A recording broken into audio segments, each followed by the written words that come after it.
you couldn't find resources online of someone that looked like you. No. Suffering and recovering, I should say, from PTSD, which is so surprising. I mean, in research, you found a lot of military people, which of course, but not people, and that you didn't realize till like 3 years later. Yeah, I mean, I think, the bombing was almost 10 years ago. It'll be 10 years in April. And so the narrative around post-traumatic stress disorder was very military focused at that time. And even when I was hospitalized 3 years after the bombing, I really had a hard time finding someone who looked like me, who was talking about this journey and how to heal. And so that's why I started Still Blooming Me. I think EMDR is a great way to desensitize trauma in the brain. I also believe that coming at trauma from many different angles is important. And so that's why I do a lot of body work as well. But specifically, EMDR stands for eye movement desensitization and reprocessing. And basically, what they're doing in a therapy session when they're administering it is they're using bilateral stimulation. So either you're holding these vibrating tappers, or they're using lights or sound, or a combination of all of the three, which my therapist does, while you're going through, reliving these traumas. And it helps to confuse what's happening in the brain and rebuild neural pathways. And so I started that almost 6 years ago, about 6 years ago, after my hospitalization.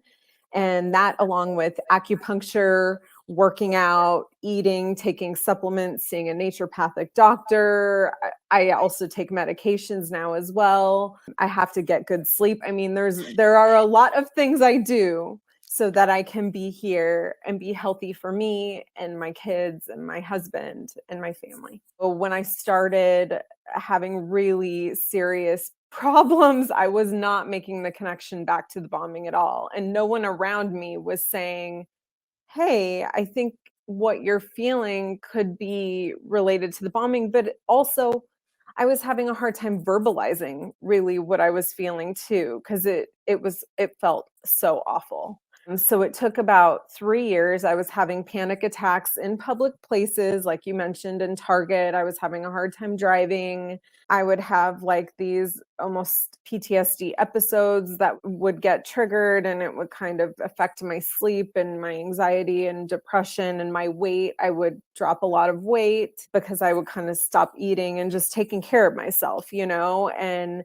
on July 16th, 2016, I was watching the news, and that was a day a man drove a bus through Bastille Day celebrations in Nice, France. And I saw the footage of that. I heard a witness being interviewed, and I had a complete physical, somatic experience of a panic attack. I felt like I was having a heart attack, basically.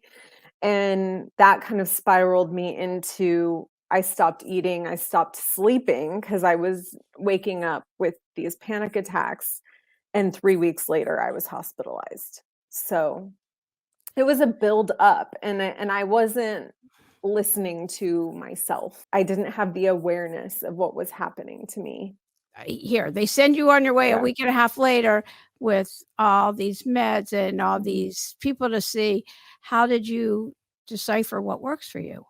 Oh, it took time. I think the most important part of it was just being open-minded enough to be willing to try whatever it was. I mean, I would have run through a chicken coop naked if you told me that that would heal me. So I was just ready to do whatever it took. And I think that's what propelled me forward into healing maybe faster than some people, although it didn't feel fast when I was going through it, because I've tried everything and I continue to try things. And I'm so grateful that I live right now when so much money and research and dedication is going into mental health. And there are some truly great tools that you can keep with you that are not pharmaceuticals that will get you through these moments. I just kind of had to uncover them. But again, it took a lot of time and willingness to do the work. Okay, so the acupuncture, You are a Yes. big advocate of that. Have you been doing that a long time? And I have a Yes. very good friend who's a huge acupuncturist. She was actually a guest on the show Oh my gosh, a that's year or 2 ago. Yeah, incredible. she's a huge yeah. Well, I love acupuncture. So similar to tapping solutions, which works with those meridians that you're Right. tapping on. I've had 2 people that do tapping on the 2 Okay, different people. I've had perfect. Mary So, Seiss who's back in the, like, late '80s started tapping. oh my Yeah. gosh. Well, awesome. You have different meridians in your body and your energy kind of flows through these meridians and that includes different organs and points on the body. And sometimes our energy can get stuck in those areas. So I use acupuncture to move the energy through my body. It's so beneficial for multiple ailments, not just mental health, physical health, I mean, Oh, hormonal she uses it imbalances. for hormonal and people who are having trouble Yes. getting pregnant and, like, Yes, fertility and issues, and she fertility, uses it yes. for so many different it's so old. Mhm. I mean, it's Well, like it's practice. Chinese medicine. Yeah, It's been practiced for thousands of years. I yeah. mean, they knew so much about the body, and basically they're using these tiny needles to puncture like first few layers of the dermis, the skin. And I love acupuncture so much that I'm considering going to school to be an acupuncturist right now. Do you have a message of hope you wanna give? Oh, I think the world right now is kind of going through it. You know, we've been through a collective trauma the last few years with COVID, and I don't even know if we're in a better place right now than we were then. So I think my advice would just be to be gentle with yourself, like I mentioned before, and sometimes just turn off the noise and just focus on what's happening in your own home, doing your best there and trying to move forward the best you can with those gifts that you have in mind that you know you're born with, using those gifts to get you through what's hard. Yeah, give yourself grace. Yeah. Yeah, and everybody has gifts, and you're the first person I love that you have the patience. I don't know, you're the first person I know that said, "And have the gift of patience." And I was like, Yeah. "Oh, yay, yay I think you." it's a virtue, actually. It I don't is. know.